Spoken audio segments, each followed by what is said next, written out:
నమస్కారం. లక్ష్మి చెప్పే కథలకు స్వాగతం. వీణులతో వీక్షించటానికి సిద్ధం కండి. ప్రియ సఖులు, ఇప్పుడు మనం ప్రముఖ రచయిత్రి శ్రీమతి శ్రీదేవి సోమంచి గారు రచించిన సంగమం ధారావాహిక నుండి 3వ భాగం వినేద్దామండి. లేవండి, లేచి స్నానం చేసి కాస్త ఏదైనా తినండి అంది కిరణ్మయి మృదువుగా. ఆవిడ లేచి కూర్చుంది. ఏడ్చి ఏడ్చి ఎర్రగా ఉబ్బి ఉన్నాయి ఆవిడ కళ్ళు. ఒడిలిన ఆవిడ బుగ్గల మించి ఇంకా కన్నీళ్లు కారుతూనే ఉన్నాయి. చచ్చిపోయిన చిన్న కొడుకును తలుచుకుని ఏడుస్తోంది. ఇదే ఇంట్లో అతని పెళ్లి జరిగింది. ఆ వేడుకలన్నీ గుర్తొస్తూ ఉంటే దుఃఖం ఆగటం లేదు. ఏడుస్తూనే జరిగిన విషయాలన్నీ క్లుప్తంగా చెప్పింది. 10 మంది పిల్లల్ని కన్న తల్లి మీరు. ఒక్క కొడుకు పోయినా ఇంకా 9 ఉన్నారు. వాళ్లను చూసుకుని బతకగలరు. నాకున్న ఒక్క పిల్లని నా నుంచి దూరం చేసి మీ కొడుకు జ్ఞాపకార్థమని ఉంచేసుకున్నారు. నా కూతుర్ని నాకు ఇమ్మని వచ్చి బతిమాలుకుంటే మామగారు లోపలికి కూడా రానివ్వలేదు. మీ పెద్దబ్బాయి అలరాని మాటలన్నీ అని అవమానించి పంపేశారు. ఎందుకు ఇదంతా చేశారు? నా మీద కోపంతో కాదంటున్నారు మీరు. మరైతే ఆస్తి కోసమా? పిల్లని నాకిస్తే శ్రీధర్ గారి ఆస్తి నాకు అప్పచెప్పాల్సి ఉంటుందనా? నేనంతా మానాభిమానాలు లేని మనిషిలా కనిపించానా? ఏడాదైనా కాపురం చేయని వ్యక్తి ఆస్తిని మరొకరి భార్య స్థానంలో ఉండి ఆశిస్తారని ఎలా అనుకున్నారు? అదే మీ భయం అయితే అగ్రిమెంట్ రాసుకునేవాళ్ళం కదా. ఆనాడు కోర్టుకెళ్తే నా కూతురు నాకు దక్కేది. కానీ డబ్బు కోసం దాన్ని ఏం చేస్తారోననే భయంతో ఆ పని చేయలేదు. ఎక్కడో ఒకచోట అది సుఖంగా ఉంటే చాలనుకున్నాను. అయినా నా మీద మీకు కక్ష తీరలేదా? నేనేమీ నీతి నియమాలకి ధర్మానికి చెడలేదు. భార్య పోయిన మగవాడు పెళ్లి చేసుకున్నట్లే నేను 2వ పెళ్లి చేసుకున్నాను. మగవాడి విషయంలో తప్పు కానిది నా విషయంలో ఎలా తప్పు అవుతుంది? ఎందుకు నా కూతుర్ని శిక్షించారు? ఆవేదనగా అడిగింది కిరణ్మయి. ఇలా జరుగుతుందని మేం మాత్రం అనుకున్నామా? అంది వర్ధనమ్మ. ఇలాంటి వ్యవహారాలు ఇలాగే ముగుస్తాయి. అబద్ధమాడి విషయమంతా దాచిపెట్టి పీటల దాకా తీసుకురాగలిగారు అతన్ని. ఆ తర్వాత అంతకన్నా అన్నీ తెలిసిన మా తమ్ముడికి ఇచ్చుంటే దాని బతికేదో అది బతికేది కదా. చదువు లేక పీటల మీద పెళ్లి చెడిపోయిన అపఖ్యాతి మీద వేసుకుని వచ్చిన ఈ పిల్లకి నేనే దారి చూపించను? కిరణ్మయి కూడా ఏడ్చింది. దాని కట్నం డబ్బు దాని దగ్గరే ఉంది. ఇంత ఆశ్రయం ఇస్తే ఏదో ఒకలా బతుకుతుంది అంది వర్ధనమ్మ. సున్నితమైన భావాలన్నీ క్షణంలో తుడిచిపెట్టుకుపోయి కిరణ్మయికి ఆవిడని చూస్తేనే అసహ్యం వేసింది. వయసు మీరిన నిస్సహాయతతో ఈవిడిలో ఈ సాత్వికత వచ్చిందే కానీ మనిషి నైజ గుణం ఏమీ మారలేదు. నేనేమో పెళ్లి మీద పెళ్లి చేసుకున్నాను. నా కూతుర్ని మాత్రం మొగుడు మొద్దులు లేకుండా ముక్కు మూసుకుని కాలక్షేపం చేయమని సలహా ఇమ్మంటారా? చాలండి అంది చిరాగ్గా. తనున్న పరిస్థితికి తనకే జాలేసింది కిరణ్మయికి. ఆనాడు బలవంతంగా శాంతిని తన నుంచి వేరు చేసినా వీళ్లకే చెల్లింది. ఇప్పుడు ఇలా అస్తవ్యస్తం చేసి తీసుకొచ్చి వదిలినా వీళ్లకే చెల్లింది. ఏం చేయగలదు తను? పంతానికి నాకు అక్కర్లేదు పొమ్మనటానికి శాంతి మరెవరో కాదు, తన కన్న కూతురు. ఒక దారి చూపించాల్సిన బాధ్యత తనకుంది. ఇంకా నయం, నిస్పృహతో ఏ పిచ్చి పనో చెయ్యకముందే తీసుకొచ్చారు. కిరణ్మయిని అలా చూస్తూ ఉంటే వర్ధనమ్మకు జాలేసింది. తన బతుకేదో తను బతుకుతున్న ఈమెను అడకత్తెరలో పెట్టి నొక్కటం లేదు కదా అనుకుంది. శాంతి విషయంలో తాము వేసినవన్నీ తప్పటడుగులే అనిపించాయి. ఇది కూడా మరొక తప్పటడుగే అవుతుందా? తీసుకొచ్చి వదిలిపెట్టాలని వచ్చింది కానీ వయసులో ఉన్న పిల్లని పరాయి మగాడు ఇంట్లో ఎలా వదిలిపెడుతుంది? మగవాడి మనసు ఎంత చంచలంగా ఉంటుందో తన భర్త పెద్ద కొడుకులే నిదర్శనం. భగవంతుడా, ఇప్పుడేది దారి? నిస్సహాయంగా అనుకుంది వర్ధనమ్మ. పిల్లల జీవితాలను అందంగా రచించే కళ్ళ తల్లిదండ్రులకే వస్తుంది. పైవాళ్ళెవరూ అందులో చేయి పెట్టినా అస్తవ్యస్తమవుతుంది.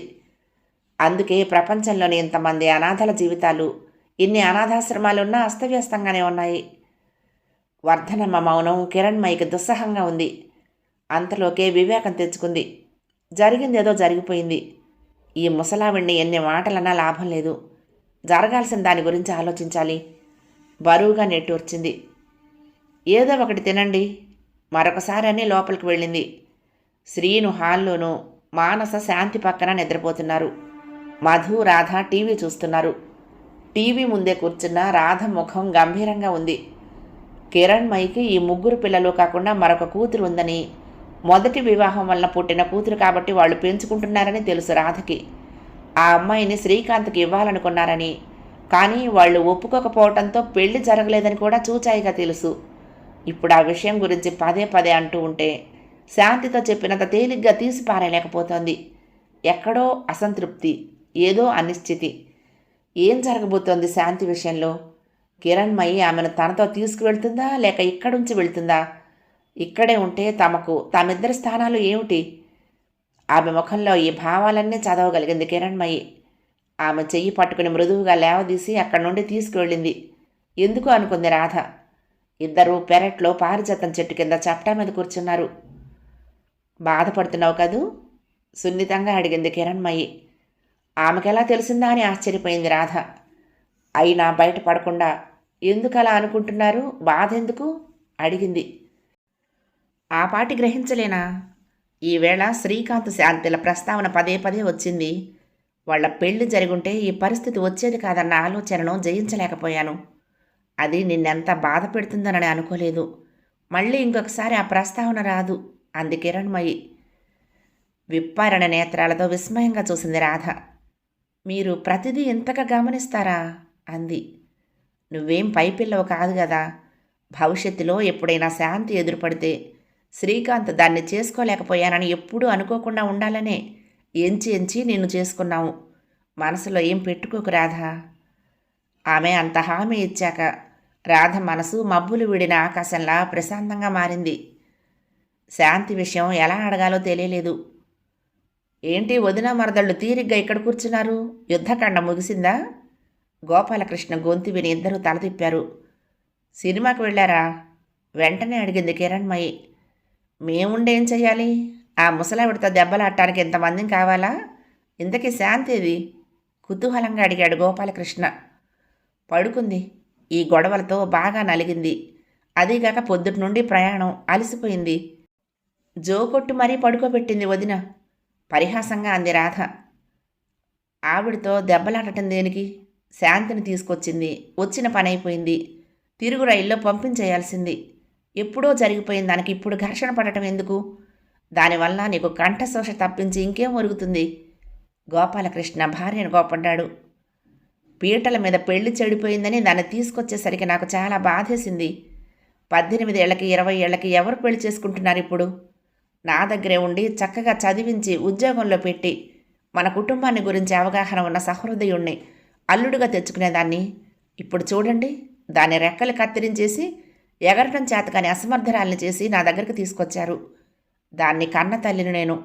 ఆఖరి మార్గాంతరమయ్యాను. బాధ తట్టుకోలేక ఏడ్చేసింది కిరణ్మయి. కిరణ్, ఏమిటిది?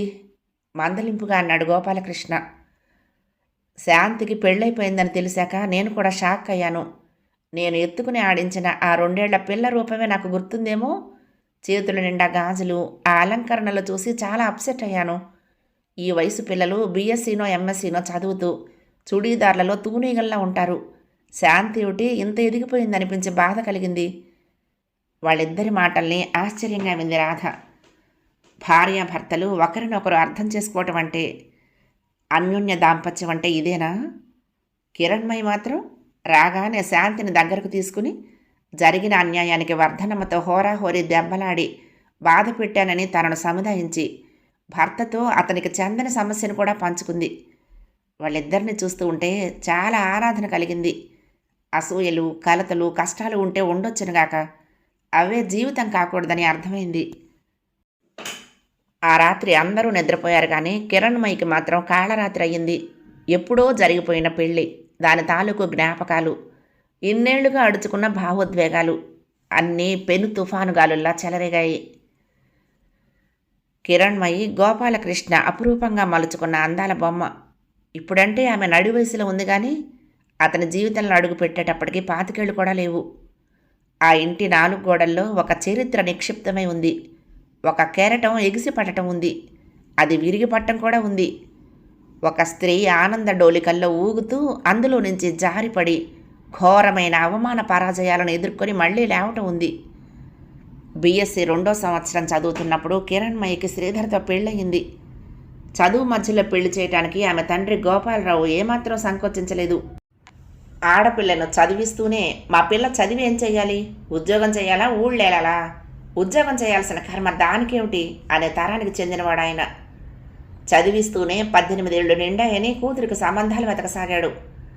ఆయన తమ్ముడి అల్లుడి స్నేహితుడు శ్రీధర్ పెళ్లి చూపుల్లో కిరణ్మయిని చూశాక ఇంకంతే, ఆమెను తప్పించి ఇంకెవరిని చేసుకోనని భీష్మించుకుని కూర్చున్నాడట. ఒకరి కోసం ఒకరు పుట్టినట్లు కొంతమంది జంటలు అలాగే తారసపడతారు. అప్పటికి అతను మెడిసిన్ 3వ సంవత్సరం చదువుతున్నాడు. కిరణ్మయి రూపురేఖలు, గోపాలరావు స్థితిగతులు చూసి అతడి ఇంట్లో కూడా సుముఖత వ్యక్తపరిచారు. నాకు ఇప్పుడే పెళ్ళేంటి నాన్న, బీఎస్సీ అయినా చదవనివ్వండి అని కిరణ్మయి ఏడ్చింది, గొడవ చేసింది. మంచి సంబంధం వదులుకుంటే మళ్ళీ ఇలాంటిది రాదు. వాళ్ళు ఇష్టపడితే పెళ్ళయ్యాక చదువుకో, ఇంకా అతను కూడా చదువులోనే ఉన్నాడు కాబట్టి అప్పుడే కాపురానికి తీసుకువెళ్ళారనుకుంటా. వాళ్ళు ఒప్పుకుంటే ఇక్కడే ఉండి ఆ డిగ్రీ ఏదో పూర్తి చేద్దువు కానీ అన్నాడు ఆమెతో గోపాలరావు. అలాగే వాళ్ళను అడిగితే శ్రీధర్ తండ్రి నవ్వి, మంచిదే, అలాగే కానివ్వండి, మా కుటుంబంలోకెల్లా పెద్ద చదువులు చదివింది మా శ్రీధర్ ఒక్కడే. వాడికి చదువులో తీసిపోని పిల్లని చేద్దాం అనుకున్నాం. ఆ కోరిక ఎలా తీరుతుంది? మీ దగ్గరే ఉంచుకుని డిగ్రీ పూర్తి చేయించండి, మధ్యలో వచ్చి వెళ్తూ ఉంటుంది అన్నాడు.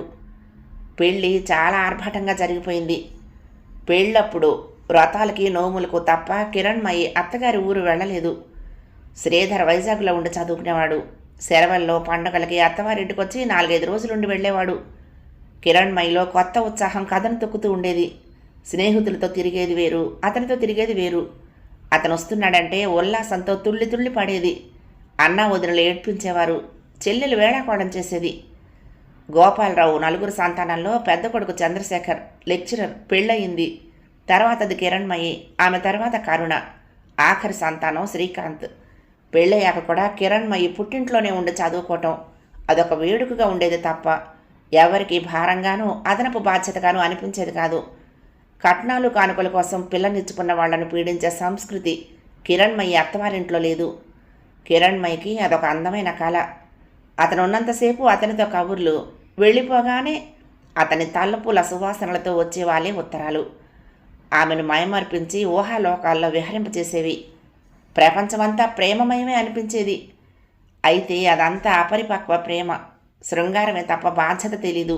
పరస్పర ఆకర్షణే గాని దాంపత్య ప్రేమకు ఇంకా పునాది పడలేదు. అయితేనే అతనికి తను, తనకు అతను అనే భావన కిరణ్మయిలో బలంగా ఉండేది. ఇంతలో ప్రెగ్నెంట్ అని తెలిసింది. ఆ సంవత్సరం నవంబర్లో వాళ్ళ పెళ్లి రోజు. శ్రీధర్ దసరా పండగకు వచ్చాడు. పెళ్లి రోజును అరకలోయలో చూసుకోవాలని ప్లాన్ చేస్తూ ఉంటే కిరణ్మయి సిగ్గుపడుతూ చెప్పింది 4వ నెలని. ఏమిటి? అంతెత్తుకు ఎగిరిపడ్డాడు అతను. నేనిచ్చిన ట్యాబ్లెట్లు వేసుకోలేదా అడిగాడు ఆశ్చర్యంగా. అమ్మ వద్దంది, 2 పిల్లలు అవగానే ఆపరేషన్ చేయించుకోవచ్చునంది, అదే మంచిదట. అప్పుడే పిల్లలా?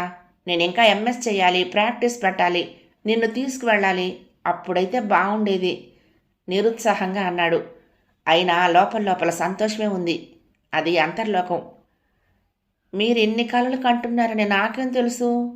సిగ్గుపడుతూనే దబాయించింది కిరణ్మయి. అప్పుడే తండ్రి కాబోతున్నాడంటే సిగ్గుగా అనిపించింది శ్రీధర్కి. పెళ్ళయ్యాక తామిద్దరికీ మాత్రమే పరిమితం అనుకున్న ఒక శారీరక చర్య బహిర్గతమైనట్లు ఇబ్బందిగా అనిపించింది. ఆ సిగ్గుతో వారం ఉండాలని వచ్చినవాడు పండుగ వెళ్ళిన మర్నాడే వెళ్ళిపోయాడు. ఆ వెళ్ళటమే కిరణ్మయి పట్ల శాపమైంది. శ్రీధర్ ఎక్కిన రైలుకు యాక్సిడెంట్ అయింది. అతనిది ఒక కాలు పూర్తిగా నలిగిపోయింది, తీసేశారు. అవిటిగా బ్రతికే ధైర్యం లేక హాస్పిటల్లో ఉన్నప్పుడే విషం తీసుకున్నాడు. కిరణ్మయి కుప్పకూలిపోయింది. శ్రీధర్ ఇంట్లో అందరూ కిరణ్మయిని, ఆమె కడుపులో పెరుగుతున్న ప్రాణిని దూషించారు. వాళ్ల దుఃఖం వాళ్ళది. సంతోషంగా ఉన్నప్పుడు మనుషులంతా మంచిగానే ఉంటారు. తట్టుకోలేని కష్టం వచ్చి తాకినప్పుడు అల్లాడిపోయి అసలు రూపాన్ని బయటపెడతారు.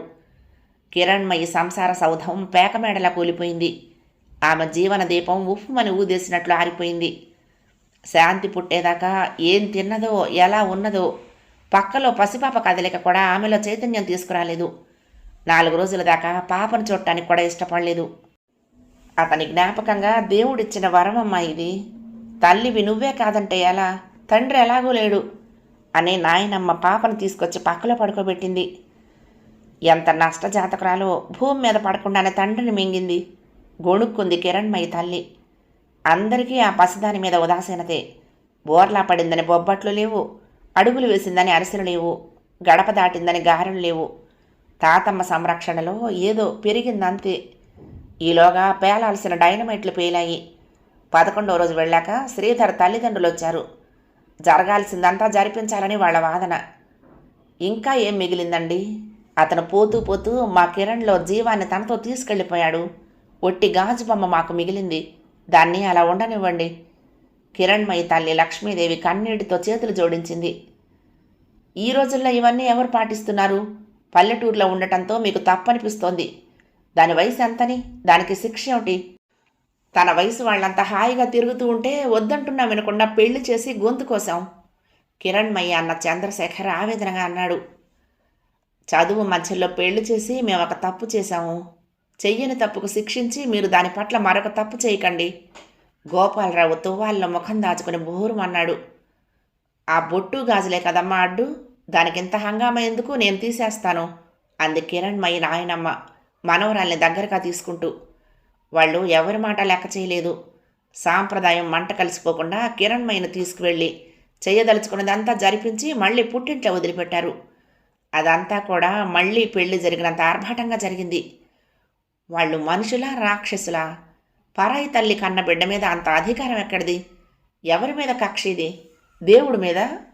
అందరూ తిట్టుకున్నారు. తిరిగొచ్చాక సంప్రదాయమని మళ్ళీ సర్దుకున్నారు. మనసు సరిపెట్టుకున్నారు. అటు తర్వాత నెలమాసికాలు, త్రిపక్షాలు, త్రైమాసికాలు అంటూ సంవత్సరీకాలు అయ్యేదాకా ఆ ఇంటికి ఈ ఇంటికి మధ్యన గిలకలా తిరిగింది కిరణ్మయి. ఉండిపోమ్మని వాళ్ళు అనేవాళ్ళు కాదు. మా కొడుకే పోయాక నువ్వెంతా నీ లెక్కంతా అన్నట్టు బెట్టు సరిగా ఉండేవారు. పెద్దతోటి కోడలు సావిత్రి సూటిపోటీ మాటలనేది. వర్ధనమ్మ నష్టజాతకురాలని తిట్టేది. ఆ ఇంట్లో ఉండాలన్న భావన కానీ, అది తన ఇల్లేనన్న మమకారం కానీ ఆమెకు ఎప్పుడూ కలగలేదు. శాంతిని తీసుకురాకపోతే తీసుకురాలేదని తిట్టేవారు. వెంట పెట్టుకుని వెళ్తే ఆ పిల్లను కూడా అలాగే చూసేవారు. పసిపిల్ల అని కూడా ముద్దు చేసేవారు కాదు. తండ్రిని మింగిన రాక్షసి అని తిట్టేవారు ఆ పసిదాన్ని. అలాగని తీసుకువెళ్ళకపోతే ఎందుకు తీసుకురాలేదని దెబ్బలాడేవారు.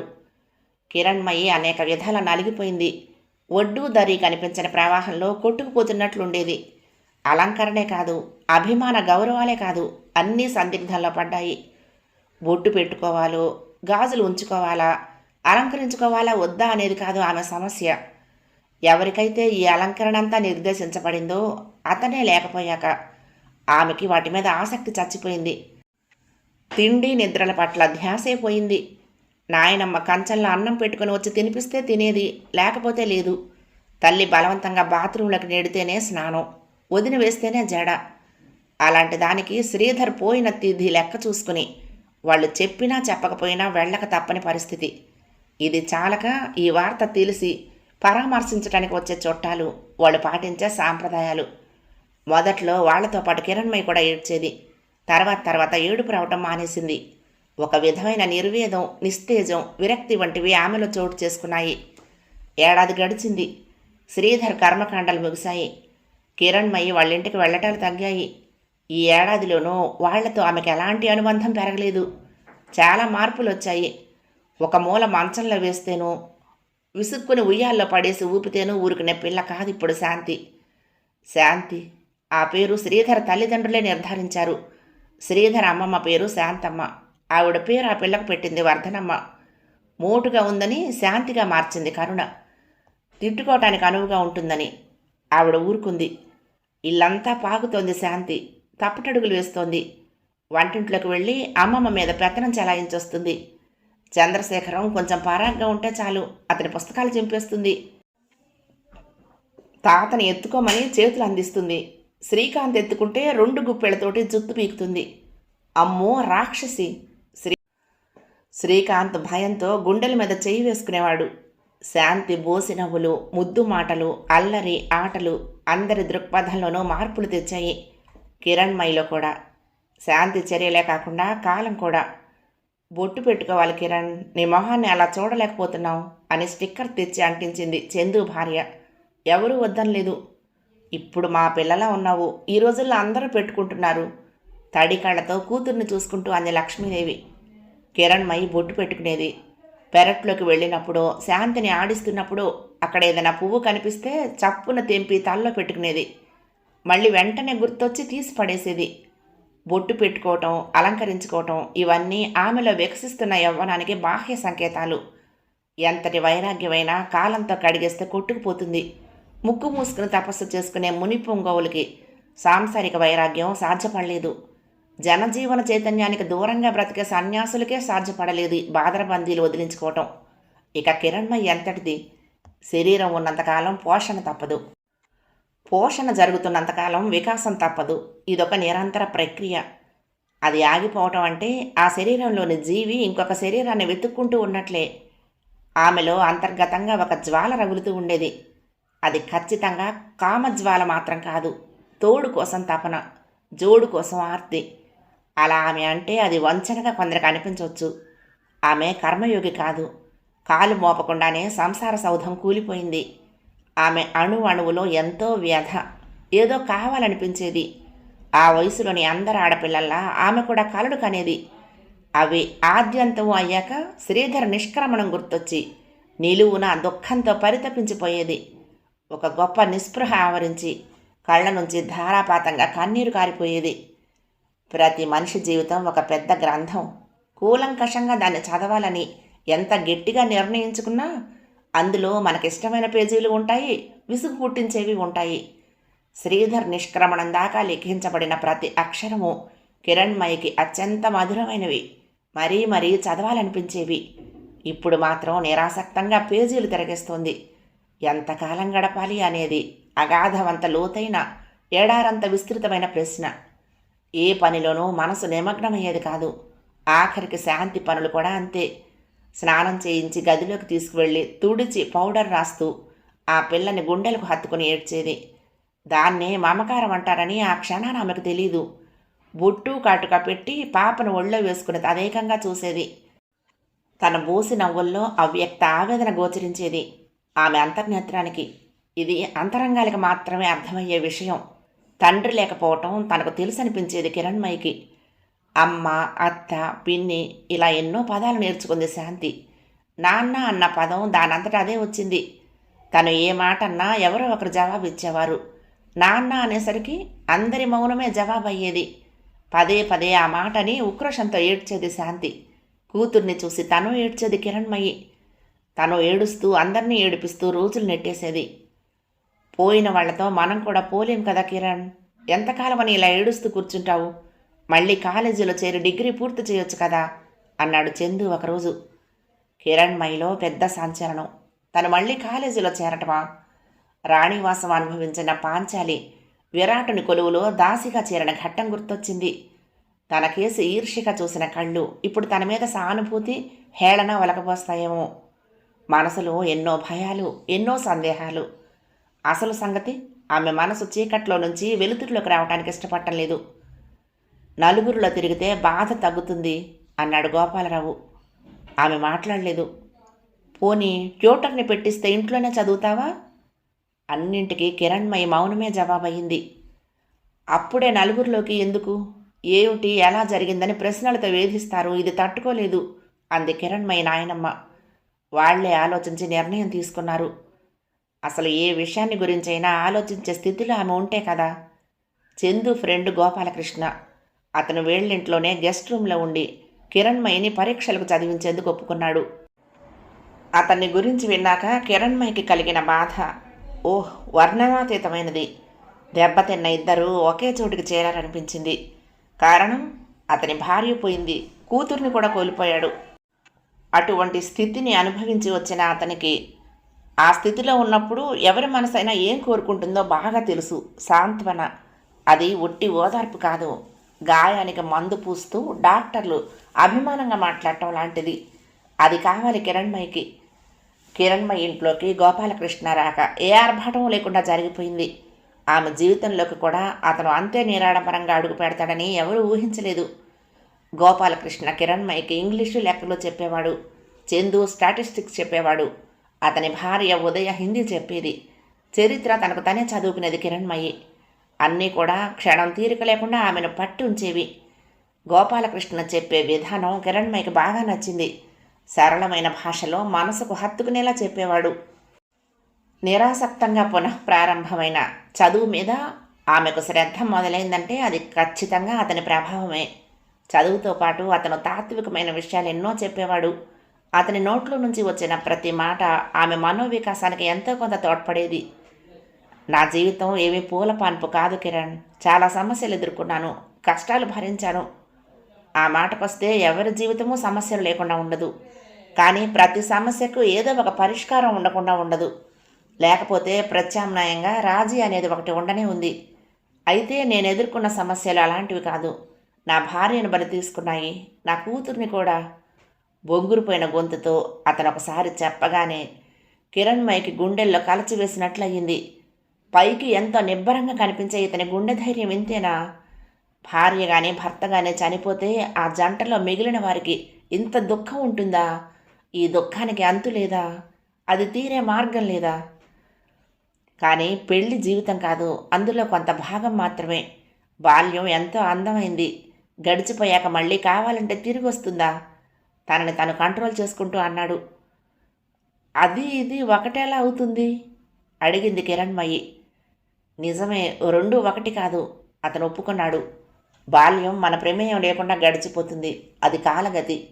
పెళ్ళి సృష్టి కొనసాగటానికి చేసే మానవ ప్రయత్నం. మన చేతుల్లో లేని దానికి మనం ఏం చేయలేము, నిస్సహాయులం. మనం చేయగలిగిన దాని విషయంలో కూడా ఏమీ చేయకుండా కూర్చుంటే ఎలా? పెళ్ళి విఫలమైతే మరొక ప్రయత్నం చేయొచ్చు. కిరణ్, ఇంత దుఃఖం నీకు మంచిది కాదు. నీ చుట్టూ ఉన్నవారితో సంబంధాలను చెడగొడుతుంది.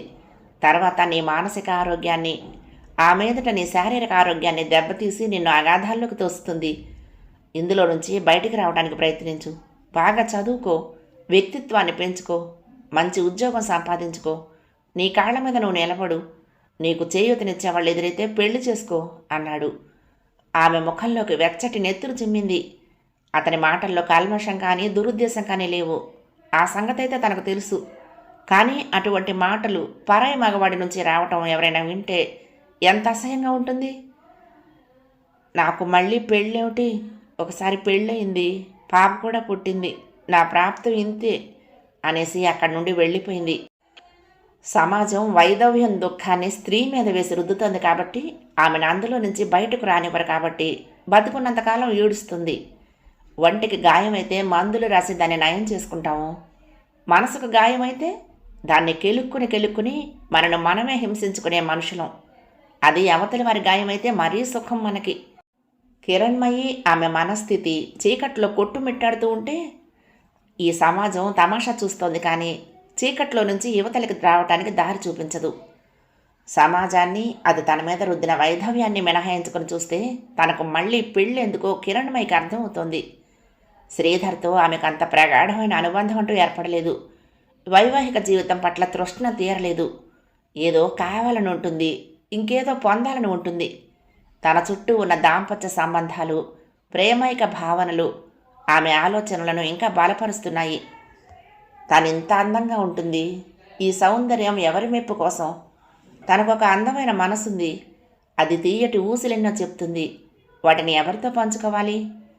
ఒంట్లో బాగోలేక అన్నయ్య ఏ రోజైనా భోజనం చేయకపోతే వదిన కూడా తినదు. రాత్రి 10 దాకా తండ్రి కోసం ఎదురుచూస్తూ కూర్చుంటుంది తల్లి. కాబోయే భర్త, వరసకి అత్త కొడుకు అయిన చైతన్య ఎప్పుడైనా తమ ఇంటికొస్తే సిగ్గుల మొగ్గవుతుంది కరుణ. శాంతిని చేసుకుంటావురా అని పరిహాసానికి ఎవరైనా అడిగితే అదేమిటో తెలియకపోయినా శ్రీకాంత్ ముఖం ఎర్రగా కందిపోతుంది. శాంతితో సహా వీళ్ళందరికీ నిర్ణీత గమ్యాలున్నాయి. మరి తన గమ్యం ఎటు? ఒంటరి గువ్వలా ఎలా? అపరిపక్వమైన తన మనసుకు వేదాంతం రుచించదు. తనని ఊరించి అందకుండా జారుకున్న సంసార సుఖాల పట్ల వ్యామోహం చావదు. ఎవరికి చెప్పుకోవాలి ఈ వేదన? ఎవరు అర్థం చేసుకుంటారు? తన మనసు అగ్నిగుండంలా తయారవుతోందని గ్రహించింది కిరణ్మయి. ఆ సెగల్లో నుంచి ఎలా బయటపడాలో తెలియటం లేదు. గోపాలరావు ఆలోచనలు మరొకలా సాగుతున్నాయి. కూతురి భవిష్యత్తు ఆయన్ను చాలా భయపెడుతోంది. శ్రీధర్ తిథులకు వెళ్ళటం, అదవ్వగానే గోడకు కుట్టిన బంతిలా వెంటనే తిరిగి రావటమే తప్ప కిరణ్మయి అత్తవారింట్లో 10 రోజులు ఉన్నది లేదు, ఉండమని వాళ్ళు అన్నది లేదు. ఆమెకు వచ్చింది ఎవ్వరూ తీర్చలేని కష్టమే. వాళ్ళు సరిగ్గా ఆదరించడం లేదన్నదే నిజమే. ఈ నిజాలన్నింటినీ ఎక్కడో ఒకచోట సమన్వయపరిస్తే గానీ ఆమెకు భవిష్యత్తు లేదు. కిరణ్మయి శాంతిల బాధ్యత తమదేనని ఓదార్పుగా ఒక్క మాట కూడా అనలేదు వాళ్ళు ఇప్పటిదాకా. ఆస్తిలో శ్రీధర్ వాటా ఇంతని, దాన్ని ఇప్పటికిప్పుడు కాకపోయినా ఎప్పటికో ఒకప్పటికి ఇస్తామన్న భరోసా ఇవ్వలేదు. అదీ కాకపోతే ఆస్తి వ్యవహారాలకు చెల్లు చీటీ రాసుకుని మనోవర్తి మాటలకే రాలేదు. కూతురు మనవరాలు తనకు బరువు కాదు, కానీ హక్కు భక్తం వదులుకొని దయాధర్మాల మీద ఎందుకు బతకాలి వాళ్ళు? అలా ఎన్నో విధాల మదన పడుతున్నాడు. తన ఆలోచనలను బయటకంటే కూతురు బాధపడుతుందని భయం, కానీ తప్పదు, భార్యతో చూచాయిగా అని ఆమెలో ఆలోచన రేకెత్తించాడు. గోపాలకృష్ణ ఇంట్లో బాగా కలిసిపోయాడు. అతనికి శాంతి అంటే ప్రాణం. అతని కూతురు సరిగ్గా అదే వయసులో చనిపోయిందిట. శాంతి మొహంలో తన కూతురి బింబం కనిపిస్తుంది అతనికి. అతను ఉన్నంతసేపు అతని గదిలోనే ఉంటుంది శాంతి. అతని గుండెల మీద ఆడుతుంది, అతని అరచేతుల్లో నడుస్తుంది, తిక్క చేసి అప్పుడప్పుడు తల్లిని విసిగిస్తుంది. అలాంటప్పుడు గోపాలకృష్ణ దగ్గరకు తీస్తే అతని చేతుల్లో ఒదిగిపోతుంది. ఇదేమి చుట్టరికం, ఇదేమి అనుబంధం? అతని భార్య కూతుళ్ళు చనిపోవటం ఏంటి? తమ ఇంట్లో అతను చేరటం ఏంటి? ఈ బంధాన్ని ఇలా పెంచుకోవటం ఏంటి? లోకం ఏమనుకుంటుంది? కాలేజీలో మగపిల్లలతో ఏ నోట్స్ కోసమో 5 నిమిషాలు మాట్లాడితేనే దాన్ని చిలవలు పలవలుగా అల్లి తమాషా చూసే మనుషులు ఇలాంటి విషయాన్ని ఉపేక్షిస్తారా? భయంగా అనిపిస్తుంది కిరణ్మయికి. ఆమె ఊహించింది నిజం. ఎవరు ఎంత కష్టంలో ఉన్నా వాళ్ళు చేసే ప్రతి పనిని సమర్థించదు చుట్టూ ఉండే లోకం. చూసి చూడనట్టు ఊరుకోదు. గోపాలరావు ఇంటి విషయాలు బయట చర్చనీయాంశాలయ్యాయి. ఆ కుటుంబం మీద సానుభూతి చూపించిన వాళ్లే ఇప్పుడు వాళ్ళ వెనక చులకనగా మాట్లాడుకోసాగారు. పెద్దవాళ్ళం మేమంతా ఉండగా తప్పెందుకు జరుగుతుందని కిరణ్మయి తల్లిదండ్రులు అనుకుంటే పెద్దవాళ్లే దగ్గరుండి ప్రోత్సహిస్తున్నారని అనేవాళ్లు ఉన్నారు. వాదుకి వాదనకి 2 వైపులా పదునే. ఒక్క సంఘటనతో నిద్ర మేల్కొన్నట్లు అందరూ జాగృతులయ్యారు. ఆ రోజు ఉదయం కాలేజీకి వెళ్ళిన వాడల్లా గోపాలకృష్ణ వెంటనే తిరిగొచ్చేశాడు. రావటంతోనే తన సామాన్లు సర్దుకుని గది ఖాళీ చేస్తున్నట్లు లక్ష్మీదేవికి, ఉదయకి, లోపలెక్కడో ఉన్న కిరణ్మయికి కూడా వినిపించేటట్లు చెప్పాడు. అంతేగాని ఇలాంటి నిర్ణయాన్ని ఇంత హఠాత్తుగా ఎందుకు తీసుకున్నాడో మాత్రం చెప్పలేదు. వాళ్ళెంత అడిగినా. నన్నేమీ అడగండి, చందు వచ్చాక చెప్తాడు అన్నాడు 2 చేతులు జోడిస్తూ. కిరణ్మయి చేతుల పని వదిలేసి అక్కడికి వచ్చింది. అదేంటి మాస్టారు, పరీక్షలు ఇంకా 2 నెలలు కూడా లేవు, మీరు వెళ్ళిపోతే నేనేలా? ఏం అడగాలో తెలియని కంగారులో అడిగేసింది. అతడు ఆమె ప్రశ్నకు నవ్వి, ఏడాది పాటు కష్టపడి చదివించాను, ఈ 2 నెలల్లో చెప్పాల్సిన దాంతోటే పరీక్ష పోతుందా అని మాట మార్చి, శాంతిది పడుకుందా అని అడిగాడు. ఇప్పుడే నిద్రపోయింది. అయినా ఉన్నట్టుండి ఈ ప్రయాణం ఏంటి? అన్నయ్యను రానివ్వండి, అసలేం జరిగింది అంది. మళ్ళీ వచ్చి కలుస్తాను ఎర్రబడ్డ ముఖంతో అనేసి మరో మాటకు ఆస్కారం ఇవ్వకుండా వెళ్ళిపోయాడు. అతను అటు వెళ్ళగానే చందు ఇటు వచ్చాడు. అతని అవతారం చూసి అందరూ తెల్లబోయారు. దుమ్ము కొట్టుకుపోయిన ఒళ్ళు, ఒంటి మీద దెబ్బలు, ఎర్రగా కళ్ళు, మనిషి ఉద్రేకంతో ఊగిపోతున్నాడు. ఏం జరిగింది అసలు? ఉన్న పళంగా అతను వెళ్ళిపోవటానికి దీనికి ఏమైనా సంబంధం ఉందా? అంతా అయోమయంగా అనిపించి కిరణ్మయికి కాళ్లలో నుంచి సన్నగా వణుకు మొదలైంది. అసలే బలహీనంగా ఉందేమో నిలువరించుకోలేక పట్టు తప్పి నిలబడ్డ చోటే కూలిపోయింది. ఏమైంది? ఈ అవతారం ఏంటి? ముందుగా తేరుకుని ఉదయ్ అడిగింది. ఏమిట్రా, ఏం జరిగింది అసలు? గోపాలకృష్ణను వచ్చే ముందే గది ఖాళీ చేసి వెళ్ళిపోయాడు. ఏం జరిగిందో చెప్పమని ఎన్ని విధాలు అడిగినా చెప్పలేదు. తర్వాత వచ్చి కలుస్తానన్నాడు అంది లక్ష్మీదేవి. ఆవిడ మాటలు ఇంకా పూర్తవనేలేదు. అతను అక్కడి నుంచి వెళ్ళిపోయాడు. స్కూటర్ స్టార్ట్ అయిన శబ్దం వినిపించింది. జరిగింది ఏమిటో తెలియని అయోమయంలో పనులు వదులుకుని ఎక్కడ వాళ్ళు అక్కడ కూర్చుండిపోయారు. భోజనాలు కూడా సరిగ్గా చేయలేదు. వండిన వంటంతా అలాగే ఉండిపోయింది. గోపాలకృష్ణను వెంట పెట్టుకుని చందు తిరిగొచ్చాక కానీ విషయం తెలియలేదు. 3వ భాగం సమాప్తం. ప్రియ సఖులు, ఈ కథ మీకు నచ్చితే తప్పకుండా లైక్ చేయండి, షేర్ చేయండి, కామెంట్ చేయండి, సబ్స్క్రైబ్ చేసుకుని నన్ను ఎంకరేజ్ చేయండి. ఉంటానండి. ప్రేమతో లక్ష్మి, కృష్ణాతీరం, దుర్గమ్మ సన్నిధానం. నమస్తే.